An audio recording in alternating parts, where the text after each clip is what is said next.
From Washington, this is the Macrocast, a podcast brought to you by Penta and Markets Policy Partners. Hello, and welcome to a very special episode of the Macrocast. I'm your host, Ylan, a managing director at Penta. We've got a full house today and some exciting guests because this week we were out on the road. I traveled down to Florida for the Atlanta Fed's Financial Markets Conference, where I got to sit down with Fed President Raphael Bostic. And then back in Washington, your Macrocast team went out for a couple of drinks to debate the debt limit with some friends of the pod. So just sit back, relax, and enjoy the ride.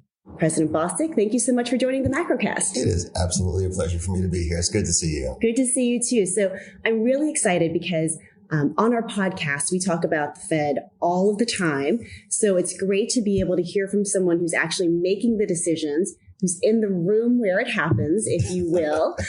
So why don't you start by telling us about your view of the stance of monetary policy? Obviously, the Fed at its last meeting paused its rate hike campaign. Do you think this is where we're going to be for the foreseeable future? Are we done? Well, I think, first of all, it's really good to be here again. That's good to see you. And when I think about our policy, inflation has been high for a long time. And we've been taking actions to try to get this back down to our 2% target. Over the last several months, what we've done is really moved the policy rate clearly into restrictive territory. And that is really starting to have an impact on the marketplace. The businesses I talk to are all telling me they're seeing the economy slow, and that's a really positive development. And now the question is, how much is our policy really going to bind and slow down the economy? And that's something we're going to have to monitor over the next several weeks and months. So you think the policy is in a restrictive place. There are some of the markets who think maybe it's even too restrictive and that the Fed is going to have to start cutting rates before the end of the year. Is a rate cut even on your radar screen right now? Not really. So if you look at where inflation is right now, and we have an underlying inflation dashboard that's online, everybody can look at it. Every measure of inflation that we put up there, the current level is 2 times what the target is. So we are not really close to being on target, which to me says there's still a long way that inflation has got to evolve. And in my outlook, I don't see that happening very quickly. We'll get there eventually, but in order for us to cut by the end of the year, you need to see inflation drop pretty precipitously. And the folks I talk to, it doesn't seem like that's going to happen. And that's why I think we're going to need to be in restrictive territory and a steady restrictive territory for quite some time. My outlook basically has us really not looking at cuts until well into 2024. One of the challenges, though, of making these decisions is that the data that we have tends to be backward looking. And then, of course, monetary policy acts with a lag. And, it's been interesting and a very lively debate even here at the conference, because there are some who have criticized the Fed for not being quick enough to realize that inflation was really kind of digging its claws into the economy in 2022. Now, some of those same people are saying, hey, maybe the Fed is being just too slow to realize that inflation pressures are subsiding. How do you answer them? Well, one of the things that we started doing in Atlanta coming out of the great financial crisis was we changed how we get information. So we now get a lot of on-the-ground information through 2 pathways. First, we have a pretty robust survey shop. So we are now surveying pretty much on monthly and quarterly basis and getting real-time information from CFOs and business leaders around the country. That gives us a sight line into how they're thinking about things and how they're experiencing the economy much more in real time. And then we also have what we call the Regional Economic Information Network, or RAIN. And that's a group of people who we have charged with going around and doing unstructured interviews with people. And over the 6 to 8 week FOMC cycle, they'll talk to anywhere between 60 and 100 people in real time. Well, these are business owners, correct, entrepreneurs, and everything. Community groups. Right. We talk to all sorts of folks, and we ask, "How are you feeling today? What are you hearing? Are your customers coming in? Are you going to hire? Are you going to lay people off?" And so we do this because a lot of times over that 100 interviews, you'll start to hear the same thing again and again and again, which can tell us that a trend is happening. well before it actually shows up in any official statistics. So we can be on time. And that's really one of the things that we've tried to do. You know, I think about the inflation episode that we are in right now. Our contacts through RAIN were telling us that inflation was starting to get intractable well before it showed up in the data. And we were trying to very hard tell everyone that, we might be in a bit more of a pickle than it was widely understood. Unfortunately, we were right on that. And right now, what I'm hearing is, the economy is measurably slowing down in their experience. And we're hearing it before it shows up in the data. And that's another reason why I'm willing to wait and have some patience on this, because we are hearing that our policy is actually really starting to work. So even though, for example, we might see, pretty strong, unexpectedly strong non-farm payroll numbers, what you're hearing from folks on the ground is maybe they're not making that extra hire, or maybe they're not posting for that position. That's exactly right. And, the economy is still incredibly strong. We have a historically low unemployment rate. Businesses are not looking to lay people off as far as I can tell. But they are seeing a drop off from that historic strength. The labor market is getting easier for them. Consumers are starting to be much more selective in terms of what they're willing to pay for goods and services. And we're starting to see other consumers start to substitute away from like the name brand to the generic in the grocery store, those sorts of things. That's all a sign to me that the economy is really starting to come back into balance and that the pressure on prices is falling. I love the phrase that was kicked around during one of the panels yesterday, policy making by looking out the window, right? Policy making by walking around, right? How concerned are you about small businesses right now? There was a really interesting chart that was put up yesterday that showed that small businesses had really been the driver of job openings since the pandemic, but they are also the ones who may be the most reliant on credit from banks. And we know that right now, tighter lending from banks is another channel through which we're seeing financial conditions tighten and seeing maybe a dampener on the economy. How are you thinking about small businesses right now? So there are really two types of small businesses. It's actually very interesting. A researcher in my bank, Veronica Penchiakova, she's done some research on small business formation during the pandemic. And what she found was that there indeed was a boom in small business creation. A lot of that was entrepreneurs. And, one person, people striking out for the first time on their own. Exactly. And the long history on that type of small business is that they don't start usually with bank credit. They usually start with friends and family, funding to get their feet under them. And then after they get a little more mature, then they will turn to banks. So that's one class. Interesting. I think they're going to keep doing what they're doing. Then you have that second group of small businesses that maybe has been out for a while and they have 5, 10, 20 employees.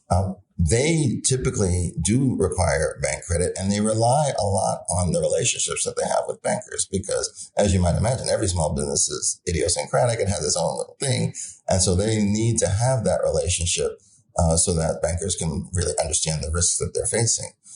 There is going to be risk there. And, as we've seen the turbulence in financial markets with Silicon Valley Bank and others, what I've heard from bankers is that they're going to be more conservative in how they do their lending. And that will likely be a risk for a small business. I do think, though, that if a banker knows that a business has been in good condition, they're going to try to do all they can to keep serving that business. There's just a customer relationship.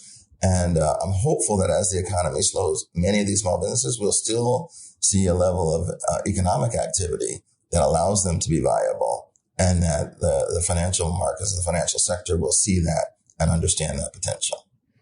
Your district has also not just obviously small businesses, but some really big names in it as well. I'm thinking UPS, Delta, Coke. How often are you talking to the, big CEOs, and how do you balance the information that you receive from corporate America and the information you're receiving from these micro businesses? That's a really hard question. So, we do talk to everyone. And, just in the last year, I've been sort of in a leadership role in the Atlanta Chamber of Commerce. And so the Metro Atlanta Chamber of Commerce. And so what's happened is that I see them a lot. I see the corporates. But the other thing that's been interesting in Atlanta, there's a lot of entrepreneurship. Venture capitalists starting to come to the city a bit more. And so we're starting to see some of these smaller companies become big, small companies. And that's also quite interesting. And so, sure, I know Ed Bastian, Carol Tomei, like there are a bunch of leaders of these major companies. And I do talk to them to understand what's going on. But they're one company, each of them. I mean, they have a reach, but that may not be representative of sort of the general business culture. So we want to make sure that we see all of that. And then the art of this is really to figure out how to aggregate it all into a narrative about the economy. And that's super hard. Mm-hmm. We say all the time in our bank, one district, so we're the 6th Federal Reserve District, many economies. Because if you go to Atlanta versus Jacksonville, close to where we are today, to rural Mississippi, those are very different places. And so we need to understand and appreciate all of them.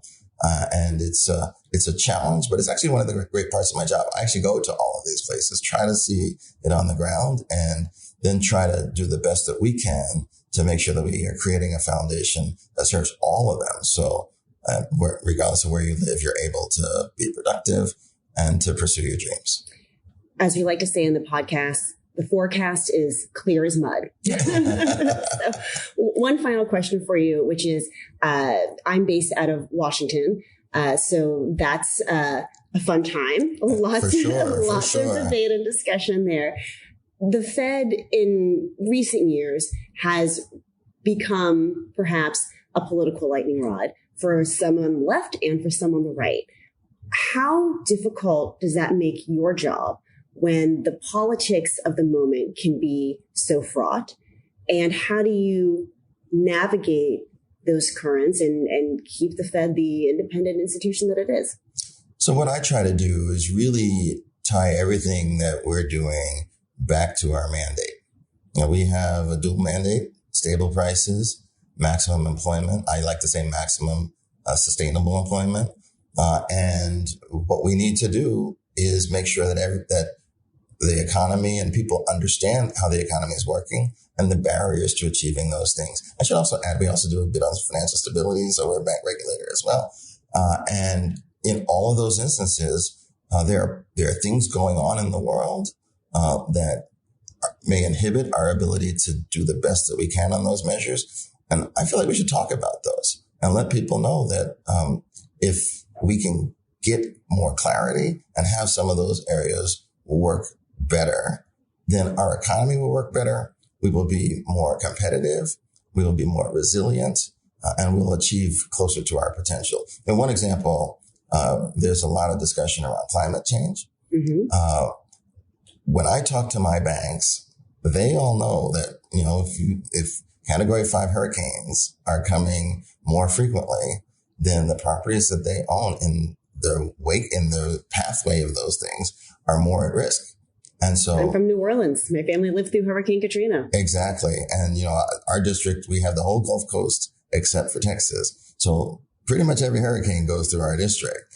And I think it's, for financial stability purposes, important that we're asking banks, like, how are you thinking about this? Are you holding extra capital about this? Do you have models that try to understand how the risk of your portfolio is shifting? And those are fully appropriate. If they don't, then those institutions will be more at risk and less likely to be able to survive in the event of something that happens. We have to keep talking about it very clearly and not let others define. As mission creep. Yeah, because they want to talk about that as if we're telling banks they can do this, they should not do this, we're going to allocate credit and capital. That's not at all what we're doing. I say all the time, I like banks, and that's why I want them to be alive tomorrow. So we need to make sure that they're wrestling with the issues that could threaten that. And so if we can talk clearly about that, I have confidence that the political class will eventually come around and appreciate that the work that we're doing is really going to help all of us be better and help our economy be all that it can be. Well, President Bostic, thank you so much for the time, for the conversation, and for the wonderful conference that you're putting on here in Jacksonville, Florida. I'm Ylan with Penta, again speaking with Raphael Bostic, President of the Atlanta Fed. Have a great day. Penta is the world's first comprehensive stakeholder solutions firm. We are a one-stop shop for the intelligence and strategy leaders need to assess a company's reputation and make decisions that improve their positioning. As executives in the C-suite must account for a growing set of engaged stakeholders, all with distinct, fast-changing demands, Penta provides real-time intelligence and strategy solutions. We work with clients solving complex global challenges across a variety of industries. Our clients span technology, financial services, energy, healthcare, and more. To learn more about how Penta can support your company, check out our website at pentagroup.co, our Twitter at PentaGRP, or find us on LinkedIn at Penta Group.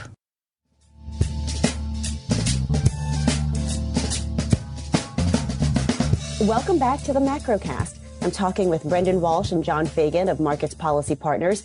Bryan DeAngelis is also with us. He's a partner at Penta and host of our other podcast, What's at Stake. And if we sound maybe a little bit rough right now, it's because we hosted our debt limit happy hour last night. Because, of course, if you're going to contemplate the possibility of default, you're going to need a stiff drink. So we spent about half an hour talking with Wendy Edelberg of the Hamilton Project at Brookings and Doug Holtz-Eakin of the American Action Forum to discuss the impact that the default or a default could have on our economy, ways to avoid this potentially nightmare scenario. John, what were some of your big takeaways from the discussion? Well, there was a diversity of opinion between our panelists, and Wendy was more on the pessimistic side, and Doug was, more optimistic, but obviously guardedly so, with a lot of caveats.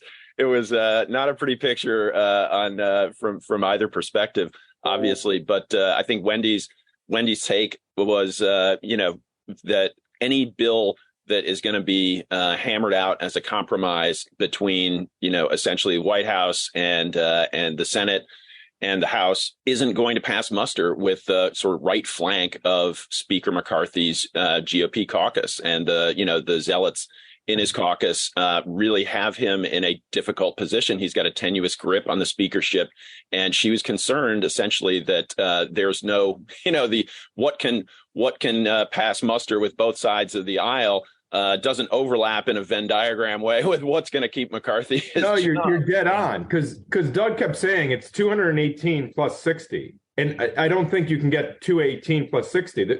You're going to lose 20, 30 votes from the Republican side for anything that 60 Democrats would ever vote for. One thing that really stuck out to me, to Doug, to John's point, was optimism that it gets done, pessimism that it gets done in the way we're talking about it now. Like, we are down to, 10 days or so in this recording. And we all know this, but he really put it into words.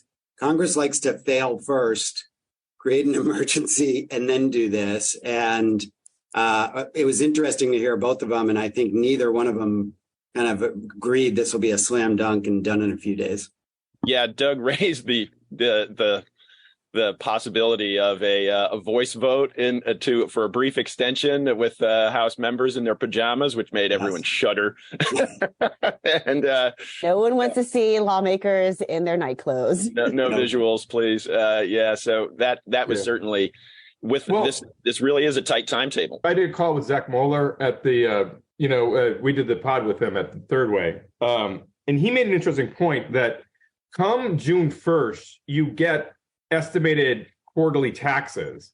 So if you can make it to then the Treasury does get a new inflow of money that can extend it. So if June 15th really is the drop off the cliff date, then we're in trouble. But if they have a little more leeway, they do have a way to get to June 1st, which a bunch of money comes in. Yeah, and it doesn't save it, but it extends it for a few months. Yeah, that's the moving target aspect of it. It really is a very fluid situation, and the point that they both brought up, as we said, the most difficult part of negotiations is that last mile, right? And despite all the happy talk and atmospherics we've heard from both sides this week, that can dissipate very quickly when you get to those final parts of the negotiation where it really comes down to brass tacks. Yeah, the part that really worries me about all this negotiation is the 20 or so Republicans that actually think defaulting is a good idea.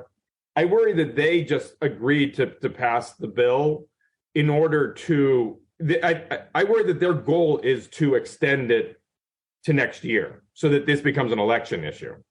Yeah, which the Democrats don't want, and so no, we want this 2025 other than a deal that costs McCarthy his speakership. So I think this comes down to whether McCarthy's willing to not default and take one for the team and end his political career, or whether we actually go over this cliff.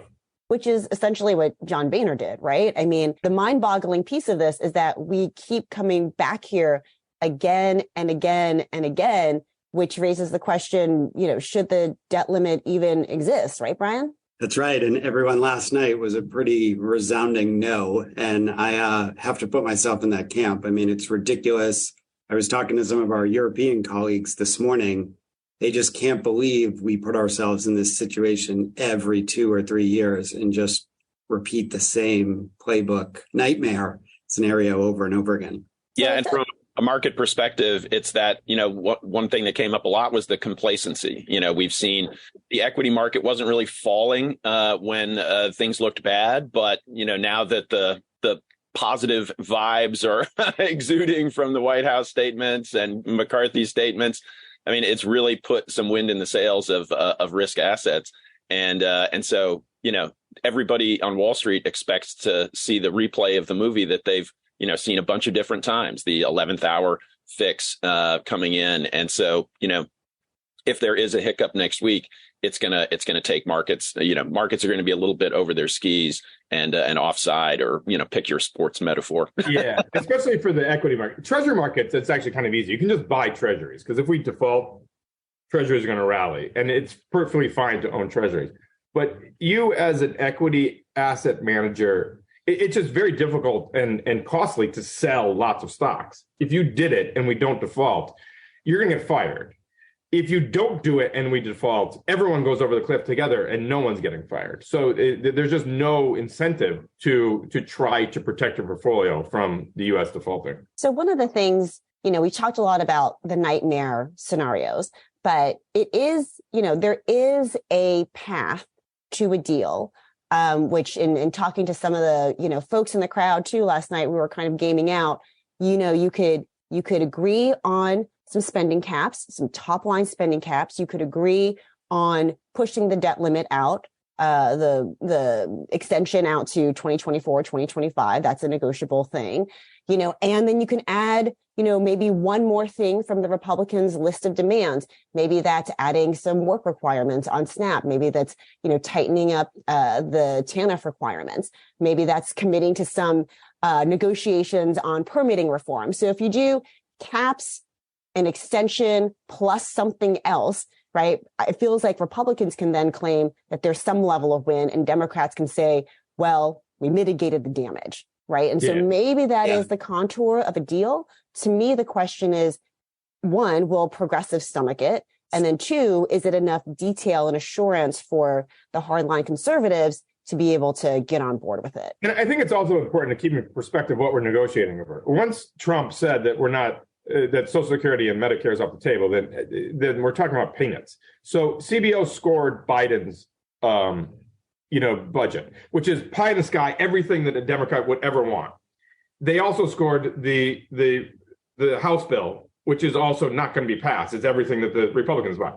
The difference is they scored it over 10 years. So the difference is $160 billion a year, which is a rounding error in our budget. So we're going to default over something that is completely and utterly irrelevant in terms of saving money. Yeah, it really is just a power struggle. And the the big issue is what Ylan kind of laid out. Like, will you lose 100 Republicans on the right, or will you lose, the 100 members of the Progressive Caucus over the left just because they don't want to give each other the win? Right. And that's the precipice we're on right now. And you alluded to something, Brendan, the question of the Treasury market. Everyone always says, well, if there's a default, there's going to be a market catastrophe. And we got into this a little bit last night. And essentially the understanding is, the equity market's very likely to fall. And risk is likely to, risk aversion is likely to really intensify. But, that traditionally coincides with a flight to quality, safe haven asset buying, which is treasuries, but, and the dollar. But if you're in a situation where it's, the locus of risk is really centered around the treasury market, let's face it, is that still a safe haven? And, it's very difficult to look across the landscape of financial markets and see, where else would you go? The treasury market is the deepest market in the world, but it's only the deepest market in the world when we issue the debt. So once we do the primary issuance, a lot of people line up to buy that. And all those people never sell it. It's the Microsofts of the world. It's the banks of the world. They fight to get this, and they don't really trade it. So if you want to buy a treasury, it's actually very difficult to buy treasuries. There's not a lot of treasuries floating around. So in times of risk, the whole world comes to the treasury market, but there's not a lot of treasuries that are willing to be sold. So we would see a massive rally in rates. When demand goes up, rates go down. So it's literally just, there's not a lot of paper floating around because the world needs treasuries, because there's not really anything else you can buy. The equity market is small, peanuts in comparison. What's actually is very large is, the real estate market, but that's a whole different story. Commercial real estate, we should do a call on the commercial real estate market, because that's a slow moving train wreck. But you brought up a good point, Brendan, just touch on briefly, which is, let's say we get to the precipice. What does this mean for crypto? Do we see like a massive rally? Well, that is going to be a very interesting point. Interesting. So crypto's in 2022, that was crypto's. The whole point of crypto was anti-inflation, and crypto traded with risk assets. This will be a fascinating test for crypto, Absolutely. Yeah. And I thought that Wendy also made an interesting point last night that, let's say we get to the nightmare scenario and there's some sort of break glass solution, whether it's 14th Amendment or $1 trillion coin or discharge petition or something kind of crazy. It might solve the immediate problem of raising the debt limit, but still not reassure investors or the markets, because ultimately what they're looking at is dysfunction of government, like a governmental breakdown still, even if the debt limit is technically raised. And I thought that was a really fascinating perspective. Yeah, that was just basically the assessment that a gimmicky cure is almost worse than the disease, or equivalent to. Yeah. And there was also, it was very interesting. They talked about the, essentially Treasury's prioritization of payments. And Doug made the point that is going to be a legally contested issue. And so even if you do have, this is, the playbook does exist. Everybody kind of knows that it's in the public sphere, but it's not tested. And certainly would come under legal scrutiny and challenge. If we do the 14th Amendment, I'm fascinated. How quickly does that make it to the Supreme Court? Is it like 3 years from now, or would they fast track it? Yeah, no, I think that's like 3 days. I mean, I don't know the real answer, but it'll be fast. Oh, Bryan, how are businesses thinking about this? I know that John and Brendan have talked a lot about how difficult it is for investors to try to hedge against this sort of, implausible but still potentially risky scenario. Too plausible, but hopefully won't happen scenario. How are businesses thinking about it? It's interesting. I mean, obviously they're very concerned. It's issue number one for them. I mean, we all know this, that the consequences of this is not something to dismiss. So top priority. Yeah, you saw Ylan meeting with bank CEOs this week. I mean, issue number one for everybody. What's interesting this time versus 2011 is I see the business community doing less education on it, because I think we all sort of realize Congress gets it. They know what's at stake. And this is more getting them together to get it done, as opposed to 11. That was a lot of education of like, don't do this, look what's going to happen. So businesses are kind of, I won't say staying out of it, but they're more focused on like, let's encourage these negotiations. They're happy to see Biden and McCarthy in a room. Go get the work done. Doug said it last night. This is your job. Go do your job, get this done, and then we'll move on to the next job. No, it's ironic because all the bank CEOs were here, going around the hill all week. And they obviously said it's a very bad idea to default. But the best way to cure the regional bank crisis we have is actually if we default, because treasuries will rally, the Fed will stop raising rates, maybe start cutting, and they'll be able to get their balance sheets under, back in line. Once again, the disease, the cure, perhaps worse than the disease in that scenario.